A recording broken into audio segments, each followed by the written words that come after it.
When students sign up for oceanography at San Pasqual High School in Escondido, California, many can't wait to discuss mermaids and monster sharks. They are quickly chagrined to learn that neither actually exists. People come in with hardcore misconceptions that come right off the internet or TV, says teacher Dan Perot. The examples above came from fake documentaries by Discovery Communications. Both shows had 3-second disclaimers at the end. If I quizzed kids on whether a piece of news was real or not, I bet they wouldn't pass. So when Perot heard a story on NPR about an online news literacy course, he checked it out. Now, his class is using the News Literacy Project's Checkology lessons to learn how to vet sources and identify reliable news before students delve into a unit on researching evidence of climate change. Generation Z tends to be adept at most things digital. But several recent surveys and studies show that today's students have an alarming lack of news literacy.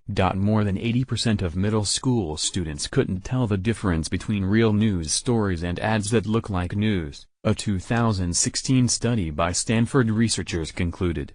The Stanford study is right on, says Peter Adams. He's Senior Vice President for Educational Programs at the News Literacy Project in Chicago, Illinois. Today's middle schoolers and high schoolers are very savvy with certain things. They are digital natives, he says. They intuitively understand that an upside-down carrot symbol means a drop-down menu, but they don't really know about sponsored content. They can't consistently tell an ad from a news report or other piece of content on BuzzFeed, for example. Take the kids in the oceanography class. After learning more about news literacy, many realized that not only had they been tricked by fake documentaries, but also that they had often been duped by ads that appeared to be news stories, Perot says.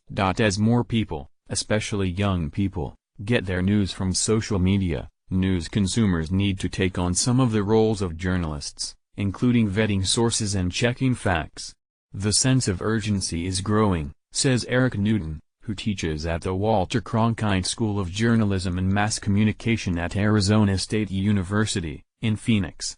He also is the innovation chief at Cronkite News, the news division for Arizona Public Broadcasting Service, better known as PBS. Should news literacy be required in school?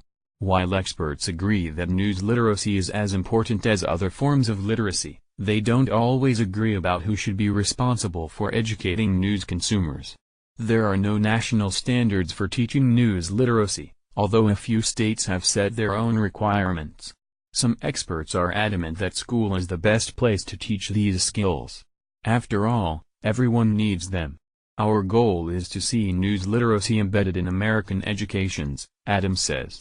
Students absolutely need these foundational skills. The most fundamental, primary civic actions students take is sharing and creating information. Others worry that requiring schools to teach news literacy may not have the desired effect. There's part of me that would say yes, I think it should be mandated, but so should financial literacy and home EC, says Michael Spikes. He directs the Digital Resource Center in Chicago for Stony Brook University's Center for News Literacy.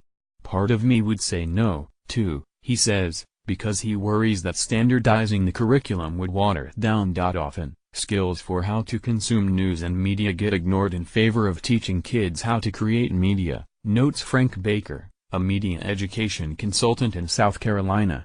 Teachers can engage kids with iPads in making media. But if they don't balance that production with analyzing media, then they're not really doing media literacy, Baker argues. They may teach kids how to use their phones as cameras, but how are they teaching strong visual literacy? Beyond the media center, news literacy doesn't have to be limited to the school media center.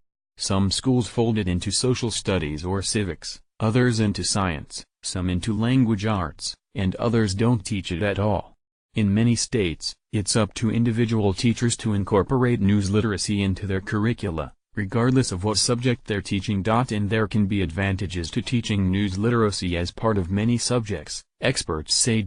Weaving news literacy into science classes, for example, can help teach students about evidence, facts and the scientific method. There's some overlap between journalism and science, Newton points out. There's no such thing as complete human objectivity, But there are methods of measuring that will not be changed by a person's point of view, like if a temperature is 98.6.